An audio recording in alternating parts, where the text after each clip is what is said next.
Hello बच्चों, UPPCL 2.0 channel के daily GK programme में आपका स्वागत है। मैं जितेंद्र सर आज आपको करंट अफेयर के बारे में विस्तार पूर्वक जितने भी प्रश्न दिए गए हैं बताऊंगा और प्रत्येक प्रश्न को बारीकी से समझना है। बेटा हमारे चैनल पर नए हैं तो चैनल को सब्सक्राइब करना ना भूलें। बेटा वीडियो को बीच में स्किप नहीं करना। यहाँ पर पहला क्वेश्चन दिया गया है 28 जुलाई को कौन सा दिवस मनाया जाता है। तो बेटा याद रखना 28 जुलाई को विश्व हेपेटाइटिस दिवस और विश्व प्राकृतिक संसाधन दिवस दोनों के दोनों मनाए जाते हैं।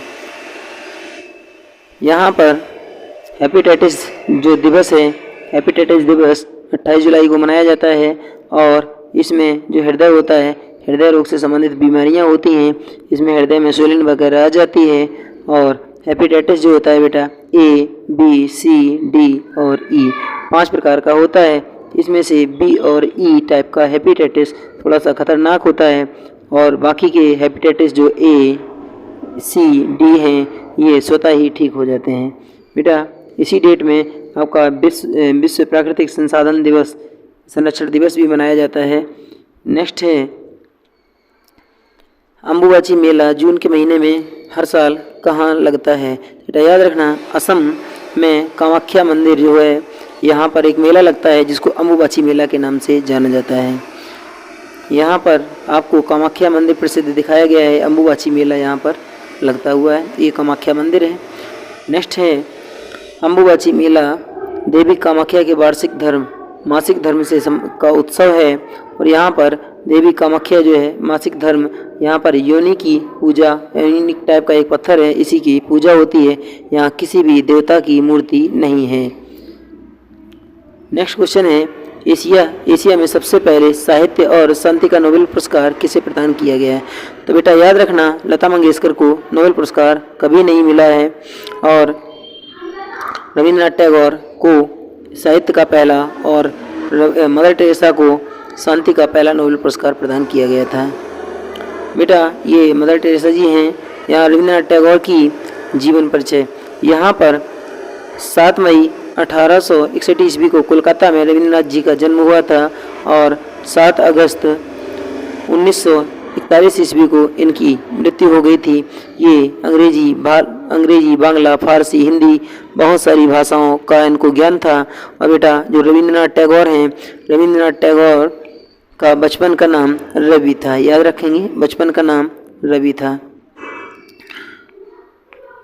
बेटा रविंद्रनाथ टैगोर जो हैं ये विश्वविख्यात कवि, साहित्यकार, दार्शनिक और भारतीय साहित्य नोबेल पुरस्कार विजेता थे। इनको जो है गुरुदेव के नाम से इनको पुकारा जाता था। एशिया में पहला नोबेल पुरस्कार इनको 1913 ईस्वी में गीतांजलि नामक पत्रिका पर मिला।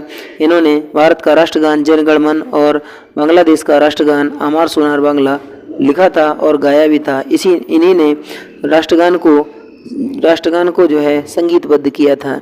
बेटा 19 दिसंबर 1979 ईस्वी को मदर टेरेसा को नोबेल पुरस्कार से सम्मानित किया गया था।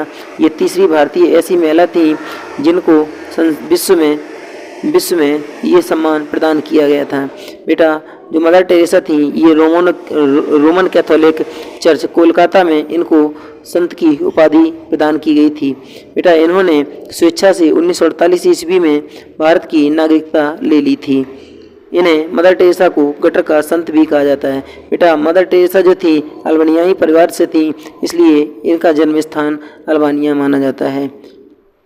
नेक्स्ट क्वेश्चन है सोगिल जनजाति भारत के किस राज्य में निवास करती है। तो बेटा याद रखना कर्नाटक राज्य में ये जनजाति निवास करती है।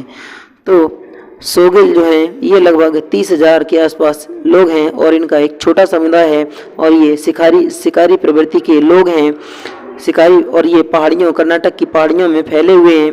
इनको झाड़ियाँ जो हैं उन झाड़ियों और सदाबहार वनों में ये लोग ज़्यादा निवास करते हैं। सोनेगल जो सोलिगा जनजाति है ये मालय महादेव हिल्स स्वामी भगवान मालय महादेव के पुत्र कर्या से हुई थी। बेटा जो सोगला जनजाति है, सोगला जनजाति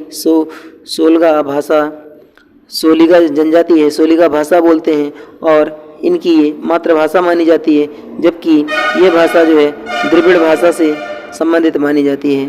बेटा आमतौर पर कन्नड़ और तमिल इनकी सोलिगा भाषा से मिलती जुलती है। नेक्स्ट, यहाँ पर जो ये लोग दिखाए गए हैं ये सोलिगा जनजाति के लोग हैं, अपना फेस्टिवल में यहाँ पर मौजूद हैं। नेक्स्ट क्वेश्चन है बेटा, सिल्वर कॉक्सकॉम्ब क्या है? तो जो सिल्वर कॉक्सकॉम्ब है ये एक प्रकार का पौधा होता है जो झाड़ियों के रूप में खेतों में बहुत ज़्यादा उगता है। बेटा ये एक सीधा पौधा होता है और इनको गमले में भी सजाया जाता है। रंगीन पौधे भी होते हैं ये, और सिल्वर के तरीके से भी पौधे होते हैं। बेटा ये धात्विक चमक का अलग अलग फूल अपने आधार वाले चांदी सफ़ेद जैसी रंग के गमले में इनको सजाया जाता है। 60 से 75 सेंटीमीटर इनकी लंबाई होती है और जो ये पौधे होते हैं बेटा ये सीधी शाखाओं में होते हैं। नेक्स्ट क्वेश्चन है, भारत मंडपम का हाल ही में उद्घाटन किया गया, ये क्या है? ITPO कॉम्प्लेक्स ये एक प्रकार का है और ITPO कॉम्प्लेक्स का नाम बदलकर भारत मंडपम रखा गया है। जो प्रधानमंत्री जी नरेंद्र मोदी ने भारत मंडपम का प्रगति मैदान नई दिल्ली में उद्घाटन किया है। यहाँ पर 26 जुलाई 2023 को प्रगति मैदान में अंतर्राष्ट्रीय कन्वेंशन सेंटर भारत मंडपम का उद्घाटन किया गया बेटा। और प्रधानमंत्री जी ने यो India trade promotion organisation ITPO complex, जिसका नाम बदलकर भारत मंडपम रखा गया, 2700 करोड़ से इसका उद्घाटन किया गया था। और इसकी छटा जो है यह हम कह सकते हैं कि इसकी सुंदरता बहुत ही अच्छी है। इसको जो भारत मंडपम है 123 एकड़ ज़मीन में बनाया गया और इसकी आकृति कैसी है? शंख के समान है।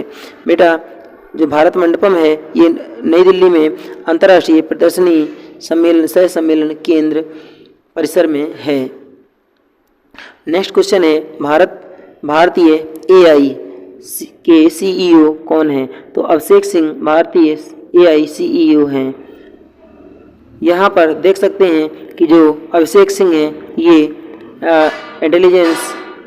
आर्टिफिशियल इंटेलिजेंस के CEO हैं और ये गूगल के CEO हैं सुंदर पिचाई, और ये फेसबुक के CEO हैं मार्क जुकरबर्ग, और ये आर्टिफिशियल इंटेलिजेंस जो है ये वर्तमान में सबसे ज़्यादा कार्यरत है। बेटा नेक्स्ट क्वेश्चन है, ट्विटर का नया लोगो क्या है? तो ट्विटर का जो लोगो है बेटा 24 जुलाई को चेंज हुआ है। इसका नया लोगो लैरी बर्ड को हटा करके X रखा गया है। यहाँ पर देख सकते हैं जो एलन मस्क का एक फेवरेट अक्षर है X, इन्होंने 24 जुलाई को ट्विटर का जो है बदल करके नाम यहाँ पर X रख दिया गया है। और यहाँ पर इसका ये सिंबल कुछ इस प्रकार से रहेगा, देख सकते हैं इसको।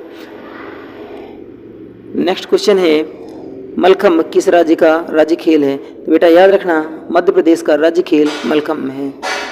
भारत का रामेश्वरम किन 2 स्थानों के मध्य बसा है? बेटा याद रखना भारत का जो रामेश्वरम है ये मन्नार की खाड़ी और पाक की खाड़ी के बीच में बसा हुआ है। यहीं पर APJ अब्दुल कलाम का जन्म हुआ था। यहाँ पर रामेश्वरम जो है इसको तमिल भाषा में इरोमेश्वरम भी कहा जाता है। ये तमिलनाडु के रामनाथपुरम जिले में एक प्रसिद्ध तीर्थ स्थल है जो हिंदू धर्म के 4 धामों में से एक माना जाता है। रामेश्वरम जो है वो पम्बन द्वीप पर स्थित है बेटा। इसकी मुख्य भूमि जो है पम्बन जलसंधि से अलग करती है श्रीलंका, और मन्नार की खाड़ी से ये मन्नार द्वीप से 40 किलोमीटर की दूरी पर पड़ता है। भौगोलिक रूप से जो रामेश्वरम है आपका ये मन्नार की खाड़ी में है बेटा। जो चेन्नई और मदुरई से रेलवे लाइन पम्बन पुल द्वारा मुख्य भूमि से रामेश्वरम को जोड़ती है। हमारा वीडियो कैसा लगा? यदि वीडियो अच्छा लगा है तो वीडियो को